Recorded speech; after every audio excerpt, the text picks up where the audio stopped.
at the Motor Museum at Bewley, preparing the first in a new series of the Antiques Roadshow. So I do hope you'll join us for another rich mix of the rare, the curious and the valuable. If you'd stuck a naught on the end, you'd be a good deal closer. Its value is somewhere between £4,000 and £6,000. The Antiques Roadshow's back next Sunday at 5:25 on BBC One. For the same price as a day's BBC. The number you require is 0957. You can get half a directory inquiry. The BBC, the best value television and radio there is. The Salzburg Festival production of Rossini's opera Cinderella, La Cenerentola, is on BBC Two in just over 5 minutes with the Vienna State Chorus and the Vienna Philharmonic Orchestra. Songs of Praise here on One in 15 minutes comes from Chester Cathedral as Martin Bashir introduces a programme of carols and Christmas music. First, the news with Chris Lowe.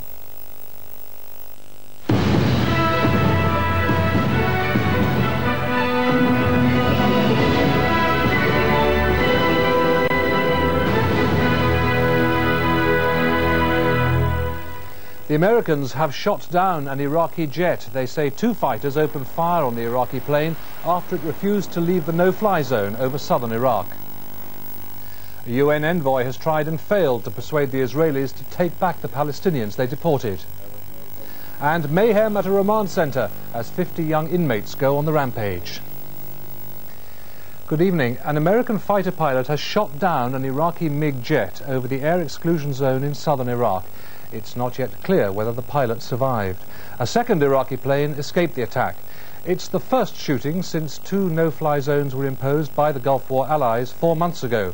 One to protect the Kurds in the north and the other the Shiite Muslims in the southern marches. According to Pentagon sources, the incident began at 10 local time when 2 Iraqi MiG fighters crossed the 32nd parallel into the southern no-fly zone. The MiGs were challenged by American forces and withdrew. 20 minutes later, 2 more Iraqi planes were spotted about 20 miles inside the zone. 2 American F-16s issued a verbal warning, but the Iraqi planes turned to confront them. The Americans responded, shooting down one of the MiGs. The other escaped.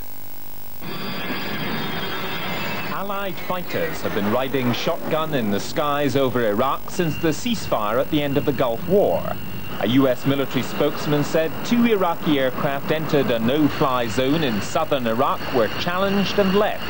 20 minutes later, they returned to confront US aircraft, and one was shot down by an F-16 20 miles inside the forbidden zone. I think that report is accurate. I think there is one Iraqi plane that has been shot down.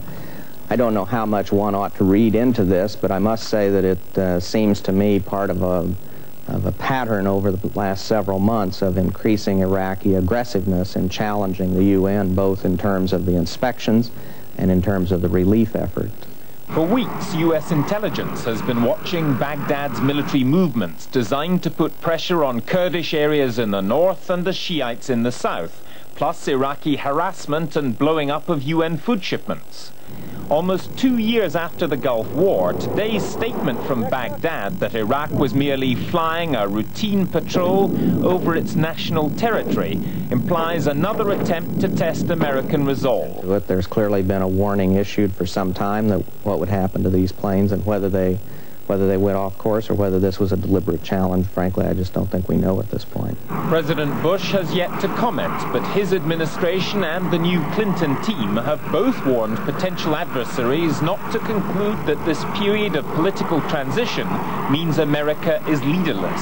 Mr. Bush remains commander-in-chief until January the 20th, and if Saddam Hussein thinks that President Clinton will somehow be a softer touch, he may yet again be making one of his grave miscalculations. Gavin Esler, BBC News, Washington. The Iraqis in their statement said the shooting down over the exclusion zone was the work of a vicious alliance. It went on, "We hold the aggressors accountable for their unjustified crime. We will reserve the right to respond to this aggression in the suitable manner and at an appropriate time." Only weeks after the end of the Gulf War, Allied forces found themselves on the move once again, this time to create an exclusion zone to protect the millions of Kurdish people in the north of Iraq. They'd been attacked by Saddam's troops and helicopter gunships after a failed uprising by Kurdish rebels. At the time, the West was accused of deserting the Kurds after encouraging them to fight. The response was Operation Safe Haven, a 125-mile stretch of land across northern Iraq. Baghdad's troops were told to leave, and all air movements across that territory were stopped. But the Kurds weren't the only ones in need of protection. The Shiites in the marshlands of southern Iraq were regularly under fire, regarded by Saddam as a stronghold of resistance. Each week there were reports of atrocities, until last August the West decided enough was enough. America, Britain and France imposed another air exclusion zone, this time below the 32nd parallel. Like the one in the north, it had functioned without any trouble, that is until today. Saddam Hussein is defiant. He's maintained establishing the exclusion zones was an illegal, aggressive act. Today he said his government wanted to assert its authority again in northern Iraq, although no military operations were planned. A UN envoy has met the Israeli Prime Minister and Foreign Minister in an attempt to break the deadlock over the expulsion of more than 400 Palestinians.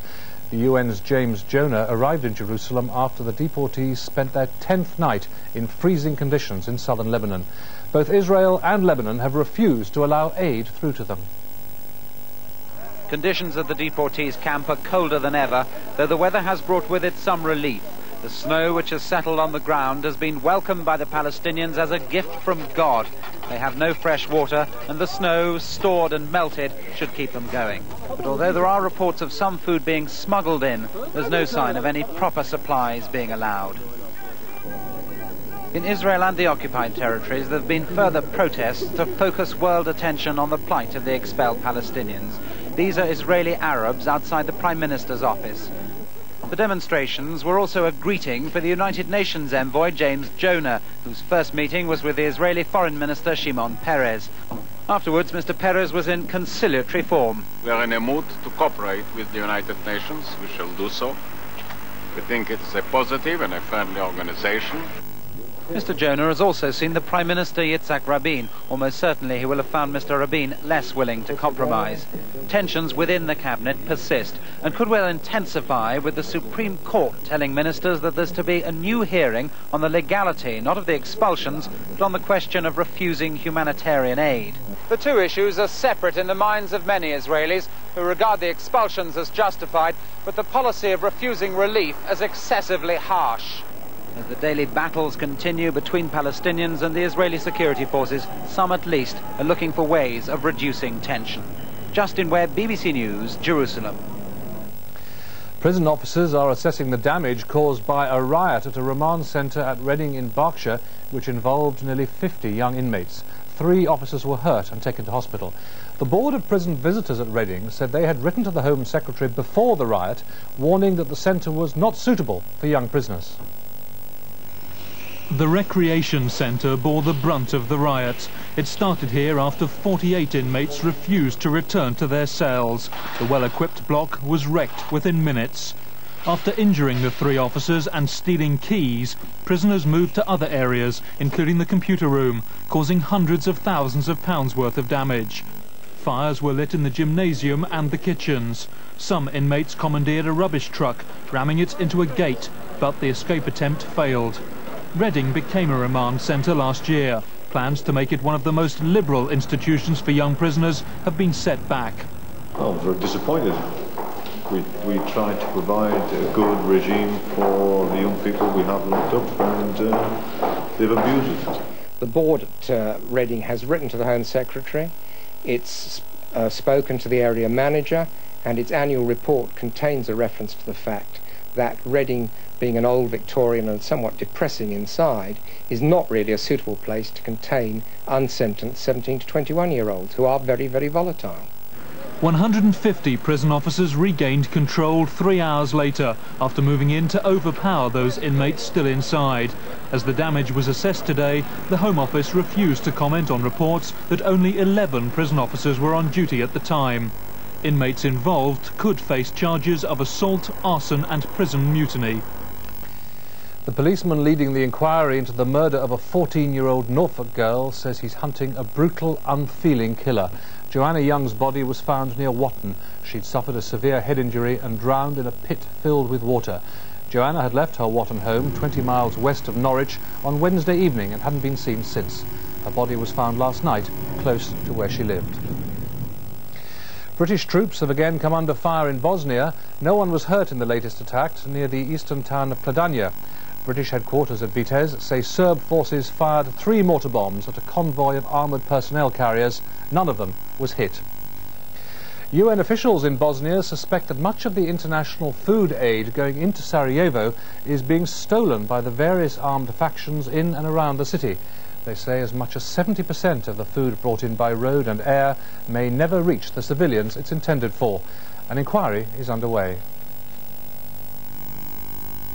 Food for a hungry city. Today, something like 475 tons of supplies were brought in by the United Nations High Commission for Refugees. Enough to provide every man, woman and child here with a roughly adequate diet for a day.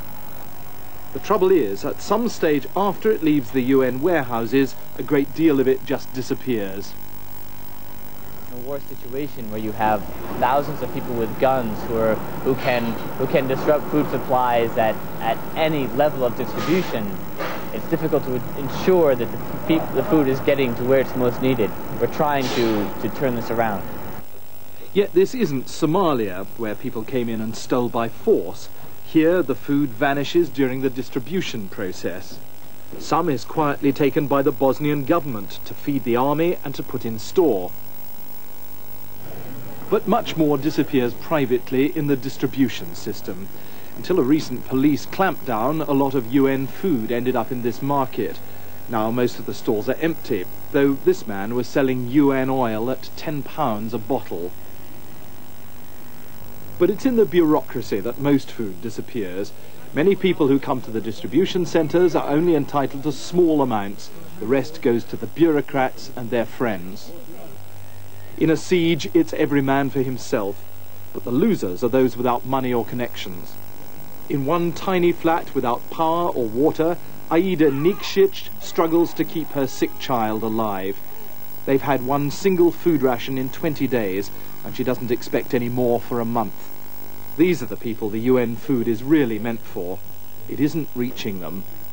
John Simpson, BBC News, Sarajevo. Representatives of the 2 main warring factions in Somalia have been holding detailed discussions on how to bring an end to the fighting in the capital Mogadishu. Their leaders met yesterday at the residence of the American Special Envoy and pledged to dismantle the Green Line that divides the city. The 2 sides arrived for today's meeting in separate groups from opposite ends of this divided city. The only thing they have in common is the need to get on with the Americans who brought them together. But afterwards they announced an end to their fighting and made this joint appeal to the international forces. We request the American government and those other countries who are participating in the Restore Hope operation to disarm our people. But that will be easier said than done. There are arms hidden all over this city, and many gunmen have no intention of giving up the fight. The only thing preserving the peace is the military, and many aid agencies are worried that when the Americans leave, the United Nations will not be able to cope.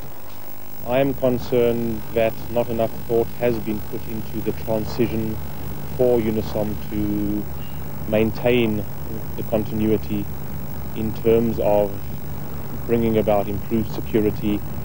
Tomorrow, the Green Line, which separates the warring factions of Mogadishu, will be abolished, extending the Marines' control even further. Dismantling the Green Line in one day is a largely symbolic gesture.